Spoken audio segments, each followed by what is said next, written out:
Okay, welcome again. Today is Wednesday, March 20, 2024. And this is the pilot episode, you could say, for a multi-part series that is going to cover the fascinating topic of who are the Elohim and how does all of this tie into the giants, the Nephilim, as they're called in Hebrew in Genesis 6. We have a lot of information to cover in this series. And the source I'm going to spend the most time looking at is a fascinating, really fascinating gentleman and scholar, language expert and translator by the name of Mauro Biglino. He's an Italian translator. He has a mastery in Latin, Greek, and ancient Hebrew. And his credentials are, as a translator, are pristine. I mean, the guy was commissioned by the Vatican to do a literal word-for-word translation of the Old Testament from the Hebrew into Italian. And the story behind that is incredible. He spent years on this project for the Vatican. He also did translation work for a couple of Roman Catholic publishing houses. Mauro Biglino spent years on this project for the Vatican doing these literal translations of Old Testament books. And he was tasked, they specifically wanted him to go through every word, every line with a fine-tooth comb and find anything at all that he deemed to be an incorrect translation. So every time he found something, he would report it back to his superiors, to his bosses, so to speak.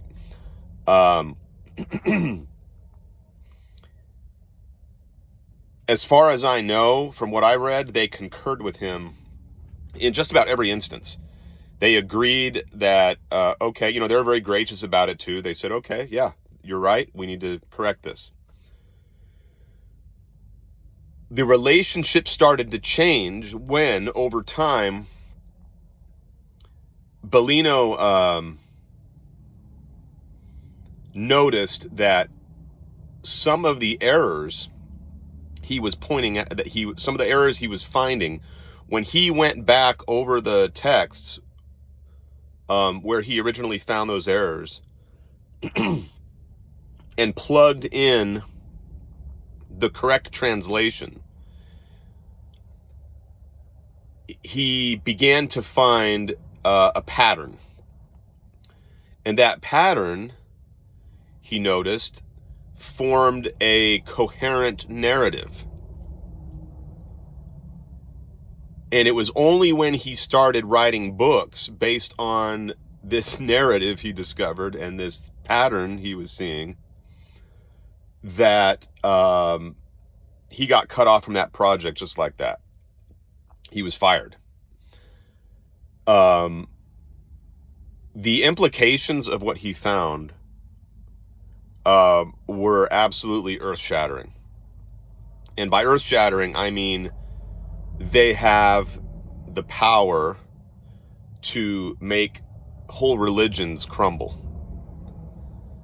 And by religions here, I'm specifically talking about the Abrahamic faiths: Judaism, Christianity, and Islam.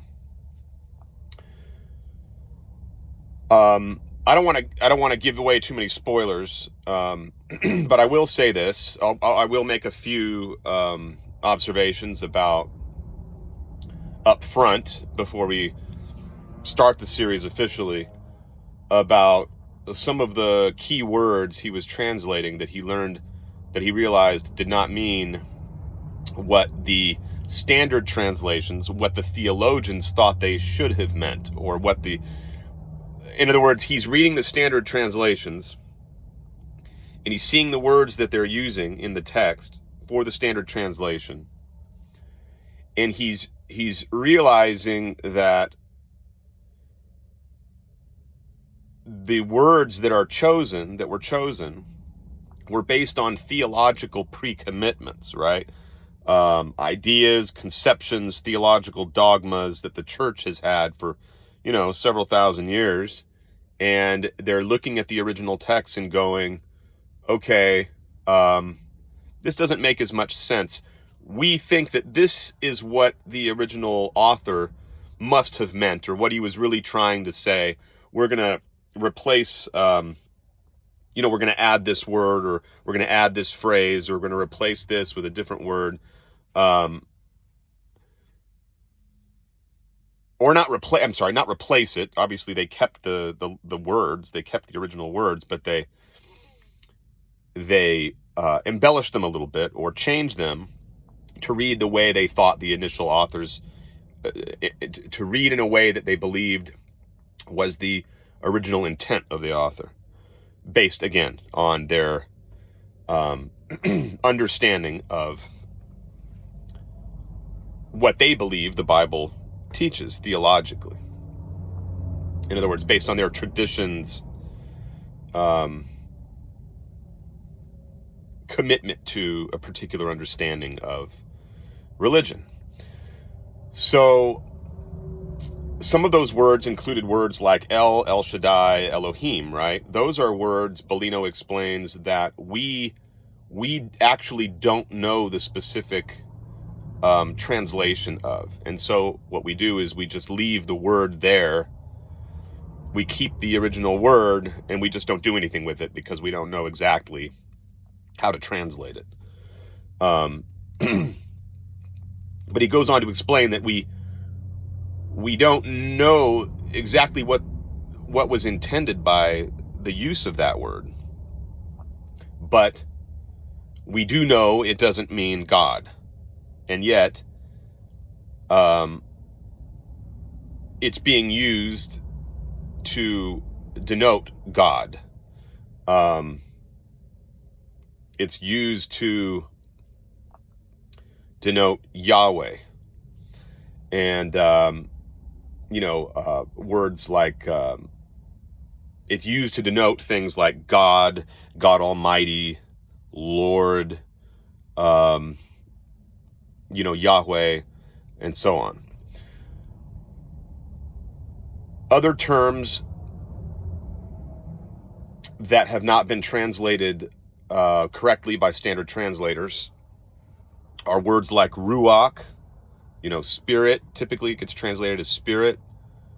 Words like kavod, which is typically translated as glory, or the glory of Yahweh. That's incorrect, he explains. I'm not going to tell you what the actual literal translation is until we get to it in the series, because that would be to pretty much give away the farm. But this video is just an introduction to kind of whet your appetite, let you know that the implications, if he is correct, which I believe he is. I've read his book. He's his pedigree is absolutely perfect. He's in his field. He is considered one of the foremost in Italy, if not the foremost translator of texts from Latin, Greek, and Hebrew. So he knows what he's talking about. And when you go and you look at all of the passages in the Old Testament in which these errors are taking place, and you look at what they really mean in their context, he shows it to you in the Hebrew, and then he lays it out, explaining what the translators say, what it should say, and what the implications are. Now, I'm not going to go over every text in which he finds this. We're just going to cover, for this series, we're going to cover the texts that are the most pregnant with these implications that I'm talking about. Implications for, like I said, the downfall of entire religions. We're going to highlight specific areas in the Bible where these issues pop up, such as in early Genesis. We're going to look at major events between Genesis 1 and 11, like the fall, the flood, the worldwide flood, the destruction of Sodom and Gomorrah, the Tower of Babel, also the scene where Moses ascends the mount to receive the law from God, the pillar and the cloud, the pillar of fire by night and the cloud by day that followed, that guided the Jews through the wilderness to the promised land. We're going to look at aspects of the story surrounding the Ark of the Covenant. We're going to look at Elijah, the chariot of Elijah, Ezekiel's chariot, and so on. And I think you're going to find this incredibly fascinating. Now, again, this is going to be extremely disturbing for those of you who are or have been firmly committed to the Christian faith, or perhaps Judaism or Islam, if you're from those religions and you're listening to this channel. Most likely, I don't have too many Jewish or Islamic followers, but that's always possible. But again, I think you have a duty to listen to this evidence, because as an apologist for your faith, you're going to have to be able to answer it.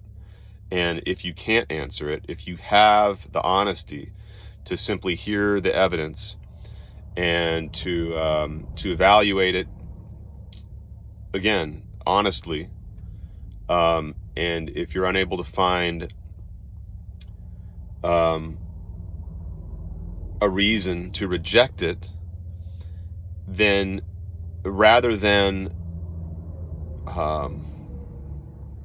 collapsing under the weight of grief or despair, look at this as an opportunity to purify your understanding, and to reach greater heights in terms of knowledge and understanding of this reality, this experience, this life, right? And their implications for spirituality. Okay, so that's the end of this one, and I'll let you guys go and start work on this. Mauro Biglino's work will be the lion's share of the content that we talk about here will be from Mauro Biglino's work, but we're also going to discuss at some point in the series, we're going to discuss Michael Heiser's work on Genesis 6, but mostly what he tries to do to avoid the implications for Christianity found in Deuteronomy 32, where we see El dividing up the nations among his 70 sons. Because what scholars are now are pretty much united on, with the exception of certain fundamentalist Christian apologists like Heiser, is that El and Yahweh are not the same. El is a leading figure. He's an authority figure, and he has 70 sons. Yahweh being one of those sons, and he partitions the land, or partitions the nations among his sons, and Yahweh gets Jacob's lot.